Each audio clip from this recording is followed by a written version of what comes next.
Dan perlu diketahui juga ini odot jumbo, odot super. Kalau odot biasa itu nggak mungkin tinggi seperti ini, bisa dilihat. Jadi belum ada batang nih sobat rumah GWF. Rumah GWF ini rumput biopitas, tinggi kurang lebih udah ada 2 meter. Mantap nih sobat rumah GWF, ini biopitas. Oke. Ini sobat rumah GWF bisa dilihat, ini adalah rumput pakcong.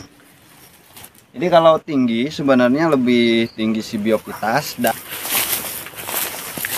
ini batang pakcong ya, ini batang pakcong ya.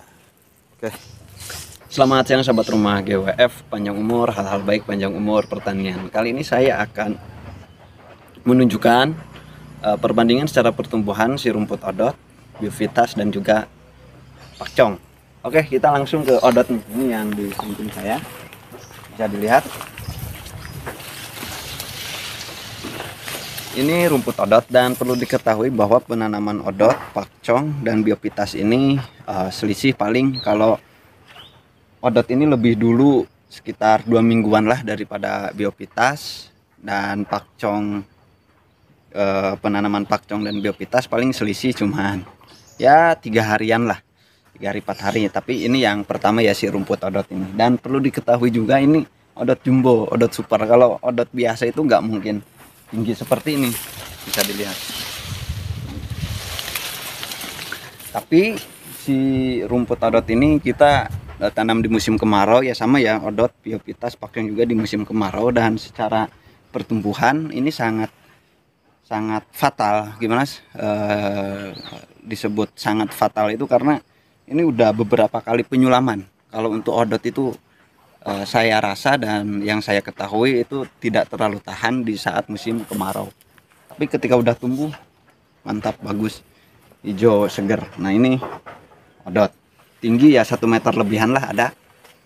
Ini usia kurang lebih mau memasuki 3 bulan ya, mau memasuki 3 bulanan. Dan belum tua, jadi bisa dilihat.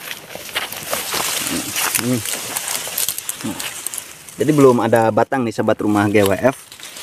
Dan untuk bibitnya ya, untuk bibit khusus odot jumbo kita terbatas. Jadi kalau misalkan pengen perlu inden lah beberapa waktu, beberapa minggu, karena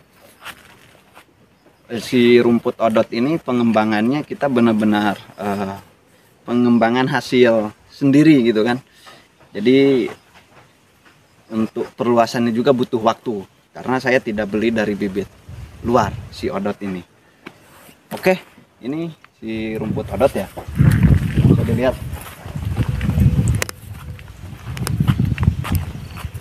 Nah,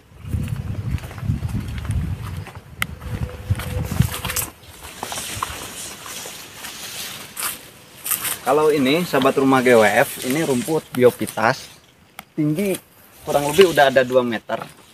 Ini di saat musim kemarau kita tanpa ada penyulaman, ini tidak disulam sama sekali. Dan bahkan rumput saya itu semuanya tidak dilakukan penyiraman secara manual, hanya sekedar mengandalkan air hujan. Jadi kalau untuk pemupukan semuanya rata ya, sama lah, dari perawatan, pemupukan dan sebagainya semuanya sama.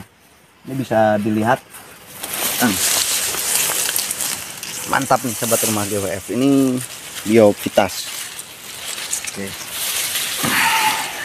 daunnya hijau, mantap lah sobat rumah GWF. Untuk tinggi udah cukup gini. Jadi saya akui untuk rumput biopitas ini di saat musim kemarau ini yang paling unggul, yang saya ketahui ya. Jadi pengalaman saya untuk si biopitas ini paling unggul. Dan kita akan lihat nanti si rumput pakcong.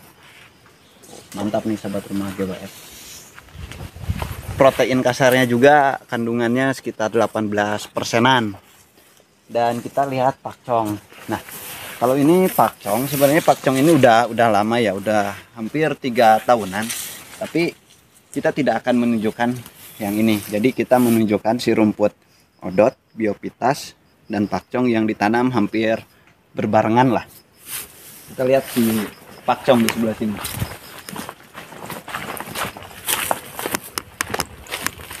Mulai halus tapi itu Ki. Pak Jok. Hah? Mulai halus saya mah. Nah, ini sahabat rumah GWF bisa dilihat ini adalah rumput pakcong. Jadi kalau tinggi sebenarnya lebih tinggi si biopitas, dan si rumput pakcong ini kita sama melakukan penyulaman beberapa kali sama dengan rumput odot, tapi tidak separah dengan rumput odot. Ini ada penyulaman tapi tidak terlalu banyak. Bisa dilihat contohnya ini sahabat rumah GWF. Ini kan ada yang pendek. Nah, ini baru penyulaman. Jadi ini juga bisa dilihat kan. Nah, ini tuh penyulaman. Jadi yang nggak tumbuh kita sulam. Ini yang pendek nih. Misalkan ini yang pendek. Kalau yang normal, yang tumbuh berarti ini hitungannya ya ini. Ini. Nih. Kalau yang normal ini. Yang normal ya, yang tumbuh tanpa disulam, ya tingginya seperti ini sahabat rumah GWF. Oke. Kita pemupukannya sama. Jadi pemupukannya itu, ini sebelumnya kita pakai kotoran ayam, dan ini juga kita pakai kotoran domba. Terus secara penyiraman ya hanya mengandalkan air hujan. Itu dulu wah, pas waktu awal-awal tanam kemarau nggak panjang. ada hujan, itu kemarau panjang, itu kemarau, dan ya baru saat-saat ini udah tinggi segini baru ada hujan. Jadi sahabat rumah GWF, kalau misalkan nih udah tumbuh seperti ini tanpa ada hujan pun insya Allah bakal tumbuh. Hal yang paling tersulit itu ketika kita baru tanam terus gak ada hujan 1 bulan, nah itu baru jadi bisa diketahui tingkat ketahanan si rumput. Nah, kalau ini kan dia udah tumbuh, walaupun pendek seperti ini dia udah insya Allah udah tumbuh sahabat rumah GWF. Jadi apalagi kalau yang udah tinggi seperti ini tidak perlu diragukan lagi dan tidak perlu khawatir. Artinya insya Allah udah dijamin bisa tumbuh. Tapi ya itu dia, kalau biopitas di saat musim kemarau itu yang paling unggul dan lebih cepat ya. Si daunnya juga lebih oke. Kalau odot itu lebih ekstrim lah, lebih parah. Saran saya kalau nanam musim kemarau untuk rumput odot perlu dipertimbangkan atau dipikir-pikir dulu. Pakcong masih mending, tapi ya ada penyulaman juga. Dan sahabat rumah GWF, kalau misalkan secara tinggi hampir sama saja ini dengan biopitas, tapi lebih tinggi si rumput biopitas ya, karena ya dia lebih cepat lah, setahu saya itu kayaknya lebih cepat itu di musim kemarau. Tapi kalau untuk di musim hujan semuanya ya hampir sama saja pertumbuhan, tapi ada beda paling sedikit. Kenapa ya? Kan secara bentuk daun, batang semuanya hampir sama antara biopitas, pakcong, biogres, gama umami. Itu hampir sama saja sahabat rumah GWF. Dan kita akan lihat secara batang. Ini batang pakcong ya.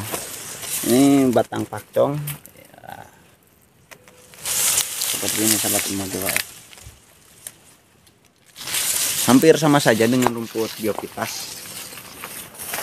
Oke, silahkan tinggal tentukan pilihan mana yang akan ditanam untuk ketiga jenis rumput tersebut.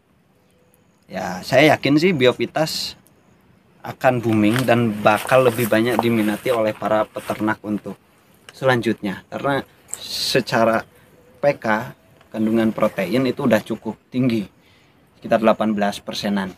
Terus pakcong ya paling kisaran 16%, odot ya paling 12%, 13%-an. Dan ada lagi yang paling tinggi itu rumput Guatemala. Cuman Guatemala itu dia punya kandungan protein yang cukup tinggi, tapi secara pertumbuhan itu sangat lambat. Artinya punya kekurangan yang memang dominan, disebut lambat itu memang betul-betul lambat.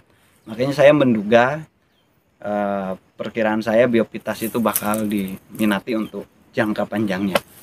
Oke, terima kasih sahabat rumah GWF. Mungkin saat ini video yang bisa saya sampaikan. Panjang umur, hal-hal baik, panjang umur pertanian. Terima kasih.